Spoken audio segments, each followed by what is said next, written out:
19 years old, I thought, well, now's the time for me to start doing all of my things.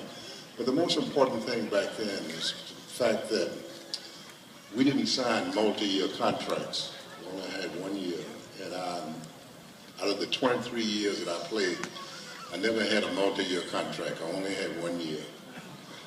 And I knew that if I didn't have a good year, that I was going to be back in the minor leagues, regardless to what I did. Whether I hit 300, 40 home runs or what, I was going to be told that I was going back to the minor leagues. If you played today in this era, with your accomplishments and your numbers, how much money would you get paid today?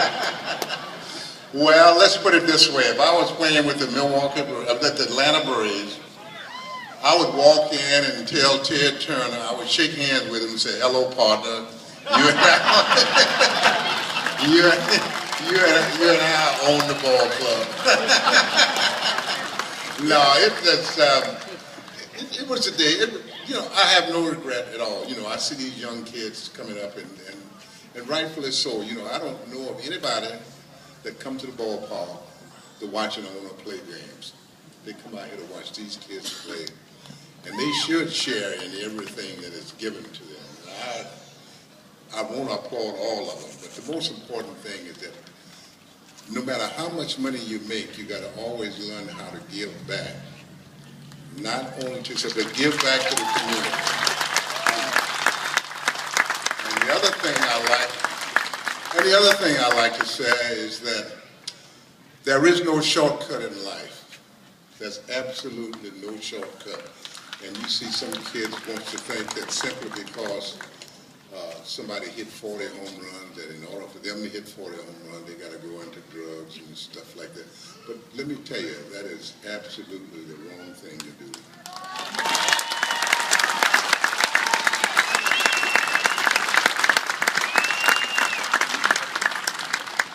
What do you think of the game of baseball today compared to your days? Is it a better game? It's not as good? What do you think? Everything is better. I mean, all of them. I mean, baseball, football, basketball, all these kids are better. I mean, you look at them now on television and watch them on TV playing football, basketball, and most all of them can do many, many more things than most of my peers could do when I was playing. They're in shape. They work with the weights and all this other thing. They can run faster. They jump faster. And that's the way things are these days, regardless of whether you're playing baseball or whatever you may be doing. You mentioned the weightlifting and the training. What was your workout regimen when you were playing? How did you get yourself in shape for the season? Well, it's a funny thing. I was when I started playing baseball, I weighed 178 pounds. Doesn't look like it. But I weighed that for a long time. I mean, I weighed 178 pounds, and the most I ever weighed in my 23 years in baseball, I weighed 185 pounds, soaking wet. And I guess you could say I was suffering from malnutrition or something. But that was the way, sometimes in baseball, you don't need to be 250 pounds in order to hit a ball out of a ballpark. As long as you make the right connection and do the right thing, I think that you can have a very good career. Who do you think is the best player in the game today? Or several. I don't want to start naming names. I think that I have to be somewhat prejudiced, and I said on our team, I like Jason Hayward. I know there's other players, there's no question about it. I think that Jason is, since he was great the first part of the year, he's beginning to get himself together, and I think he's going to be all right. Other than 7-15, what is your most memorable home run? The one that I remember the most was the home run I hit to clinch the pennant for the Braves in 1957 off Billy Moffitt in the 10th inning. And we went on to play the Yankees, and we beat them in 7 games.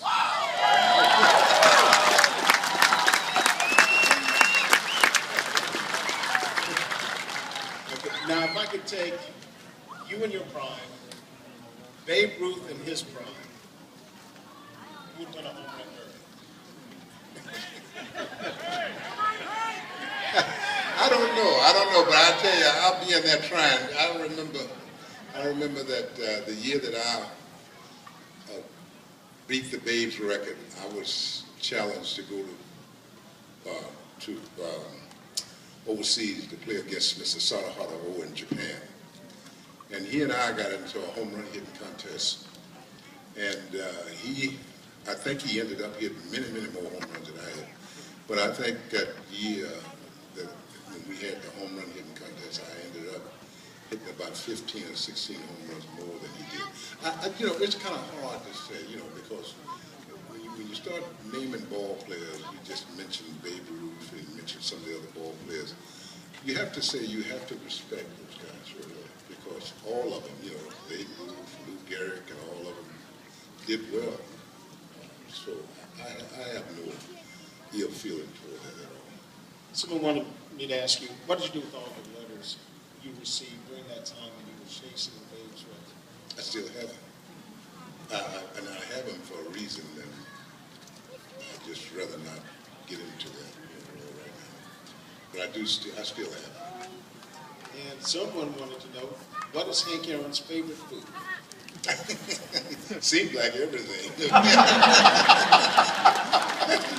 No, I'm a seafood eater. I love seafood like most people from my hometown. I'm from Mobile, Alabama. And I love oysters, shrimp, fish, anything having to do with seafood. I love it. But, I love food. My wife cook anything and I eat it. If I don't, she raise all kind of hell. She says, sit there and eat it.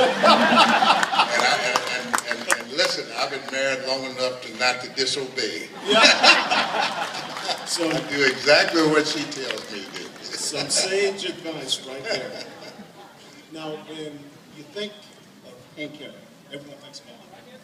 But do you think you were underrated as a defensive player? Because I remember you in the outfield just being silky smooth.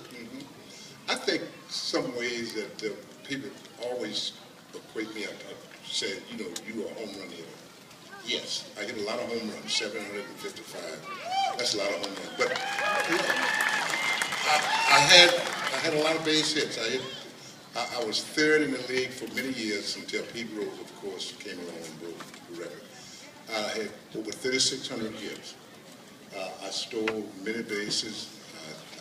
I thought I did everything that I wanted to do on the baseball field only because I studied the game a little bit more than just the average person. I took it very serious. When I put on the uniform, regardless to whether I was playing in enemy ballpark or whatever, I was very serious about the game. I just didn't think that I needed to worry about whether my socks was here or my cap was here. I was worried about whether I was going to do the good things for my team, and that's what I tried to do.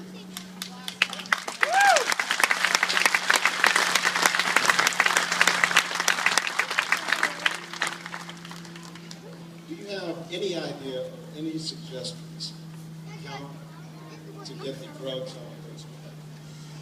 I wished I knew. Just when I think things are going the right way, then something else come up, really.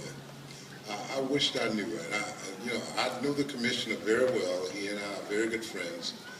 I talk with him often, and I know he's probably as confused as I am, I just don't know, I just like to continue to tell young people who want to make a living at playing baseball that is not the right way to go, because eventually you're going to be caught. And if you're caught, then it just takes away everything that you've done in baseball. And I need to tell you about some ball players that probably are looking toward going into Hall of Fame, and they're not going to go there simply because they've been marked with having drugs. Well said. All right, one final question. Other than your home run record, what is the accomplishment that you cherish the most? I think the thing that I am very proud of is the fact that after 23 years in baseball, which I was blessed to play, that I have what they call Hank Aaron Chasing a Dream Foundation, which I help young people between the ages of 12 and 13. And my wife and I started this foundation the year I retired from baseball. And we have helped many kids, not only here in this area, but all over the world, to realize their dream. Because as a little boy, when I was growing up in Mobile, Alabama, I had a dream. And my dream was to one day play Major League Baseball. And that's what I wanted to do with young kids. It didn't necessarily mean that they wanted to play baseball. They could have been a pianist. They could have been anything that they wanted to do. But I wanted to give them an opportunity. So out of all of the things that I've accomplished in this game, especially in baseball, the one thing I think that I'm most proud of is the fact that I was able to help so many young people. And also thank you.